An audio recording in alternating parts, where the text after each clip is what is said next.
सबको जोहार। जय जवान, जय आदिवासी, जय हिंद प्रदेश। यहाँ उपस्थित हमारे गणवीर और नर-वीरांगनाओं को मैं बहुत बहुत जोहार करती हूँ। साथ ही यहाँ पे उपस्थित गांव के गमेती पंच पटेल और मेट कोटवाल को भी बहुत बहुत जोहार करना चाहूंगी। थोड़ा सा वक्तागण डिस्टर्ब कर रहा हूँ मैं। भाई जो खड़े हो आप इधर आ जाओ, और जो आप लोग ऐसे आस-पास बैठे हो थोड़ा आगे खिसको। ऐसे एक स्लोगन बहुत जोर शोर से चल रहा है कि बेनेश्वर की 80% जमीन जो है वो आदिवासियों के नाम पे होनी चाहिए। पर मेरा ये कहना है कि पूरे भारत भर की, ना सिर्फ बेनेश्वर की, पूरे भारत भर की 100% जमीन आदिवासियों का होना चाहिए। ये मैं नहीं कह रही हूँ, ये माननीय सुप्रीम कोर्ट का 5 जनवरी 2011 का जजमेंट कह रहा है कि 8% आदिवासी ही इस भारत के मूलवासी है, एबोरिजिन है। और ये 80% जमीन की जो बात हो रही है वो तो हम लेकर रहेंगे। कैसे लेकर रहेंगे? ये भारत का संविधान, इसके तहत हम अपनी जमीन लेकर रहेंगे। हम ये बोलते हैं कि जल जंगल जमीन हमारा है, पर कैसे? मैं आपसे पूछना चाहूंगी कि आदिवासियों का जल जंगल जमीन कैसे है?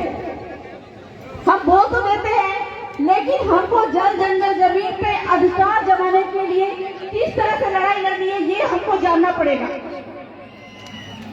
कल तक हमारे पुरखे तीर धनुष लेकर निकल जाते थे और अंग्रेजों से लड़ाई लड़कर, और जो अंग्रेजों के जनप्रतिनिधि थे, रजवाड़े थे, उनके साथ में लड़ाई लड़कर उन्होंने हमको जल जंगल जमीन दिलवाया। लेकिन आज हमको यह लड़ाई कागज और कलम से लड़नी है और अपनी जानकारी से लड़नी है। तो यह जो 80% जमीन की जो बात हो रही है, हमको कैसे लेना है? भारत के संविधान में अनुच्छेद 13(3) का उसमें यह लिखा हुआ है कि आदिवासियों की रूढ़ी प्रथा को विधि का बल प्राप्त है। तो यहाँ पे उपस्थित हमारे मेट कोटवाल जो गांव की गमिति है, उनकी वजह से हमको ये हमारी जमीन वापस मिल सकता है। और यह जो बेनेश्वर धाम है, जैसे कहा जाता है कि यह जमीन जो है आदिवासियों की थी, और यह जमीन आदिवासियों की ही है, यह भारत का संविधान कह रहा है। और माननीय सुप्रीम कोर्ट का जो जजमेंट है, तीन लंबी डेटी जजमेंट, उसमें ये कहता है कि आदिवासी क्षेत्र यानी कि 5वीं अनुसूचित क्षेत्र में सारी की सारी जमीन जो है वह आदिवासियों की है, किसी की नहीं है। यहाँ तक कि सरकार जो है, केंद्र सरकार और राज्य सरकार, वह भी एक व्यक्ति है और उसकी एक इंच जमीन भी आदिवासी क्षेत्र में नहीं है।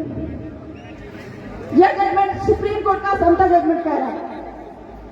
तो इस प्रकार से जब गैर आदिवासियों की या फिर सरकार की एक की जमीन भी यहाँ पे नहीं है, तो फिर ये बेनेश्वर धाम पे गैर आदिवासियों का कब्जा क्यों है? यहाँ पे आदिवासियों का कब्जा क्यों नहीं है? यहाँ तक कि यहाँ पे आदिवासियों का कब्जा होना चाहिए और यहाँ का ट्रस्टी जो है वो हमारे आदिवासियों को ही बनाया जाना चाहिए। तो इस जमीन पर हमको कब्जा कैसे जमाना है? संविधान के तहत, कानून के तहत हमको कब्जा कैसे जमाना है? सुप्रीम कोर्ट ने तो बोल दिया कि सारी की सारी जो 5वीं क्षेत्र की जो जमीन है वह आदिवासियों की है।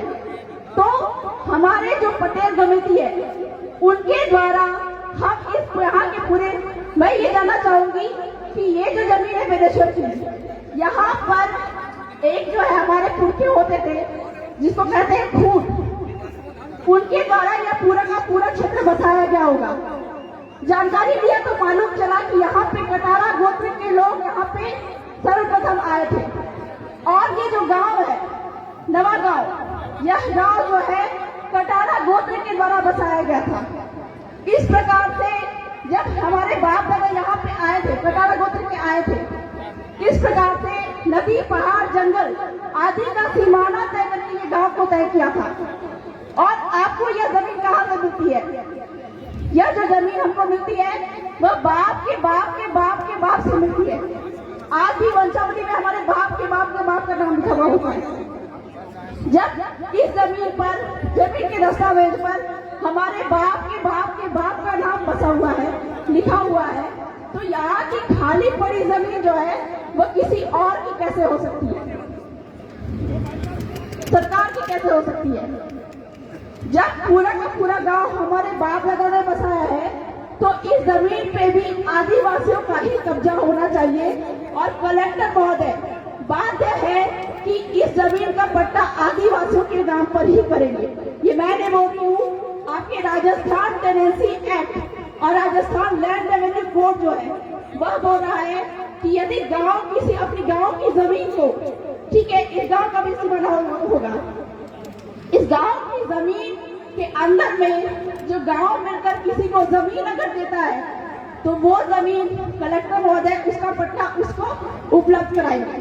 लेकिन हमारे जो कलेक्टर महोदय है वह संविधान कानून का उल्लंघन कर रहे हैं। तो इस प्रकार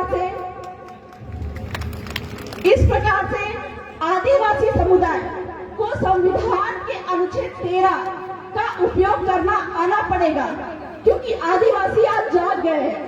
और इस प्रकार से संविधान का उपयोग करके हमको ना सिर्फ 80% बल्कि 100 का 100% जमीन यहाँ पे हमको चाहिए। साथ ही साथ जो सुप्रीम कोर्ट का संता जजमेंट है वह क्या कहता है कि यदि सरकार भी यहाँ पे जमीन लेती है तो वह उसकी ट्रस्टी रहेगी। और हमारी मांग ये है, क्योंकि पूरा का पूरा जमीन जो है संविधान कानून के तहत ये पूरा का पूरा जमीन जो है वह आदिवासियों की है। तो इस प्रकार से बेनेश्वर धाम का ट्रस्टी यहाँ के मूल मालिक को ही बनाया जाना चाहिए, ताकि जितना भी रेवेन्यू है, जितना भी यहाँ पे कमाई है वह हमारे आदिवासियों को मिलना चाहिए।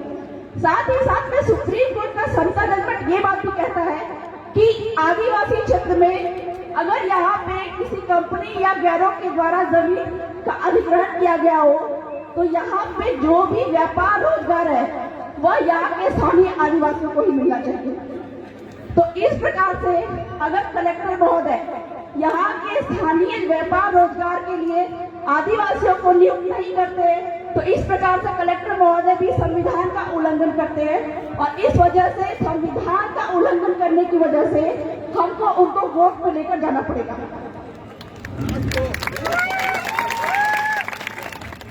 तो बहुत सारे वक्ता है, मैं बहुत ज्यादा तो नहीं बोलूंगी, बोलने के लिए तो बहुत सारी बातें हैं, संविधान की बातें हैं, कानून की बातें हैं, जिसके तहत आदिवासियों को अपने जल जंगल जमीन पे कैसे अधिकार प्राप्त हो सकता है, ये सब की जानकारी बिल्कुल हो सकती है लोगों को।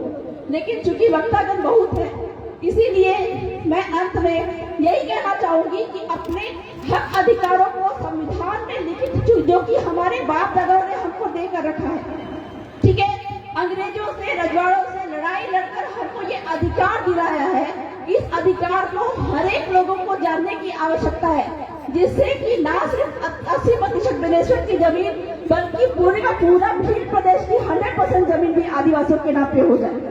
जय जोहार, जय आदिवासी, जय भील प्रदेश।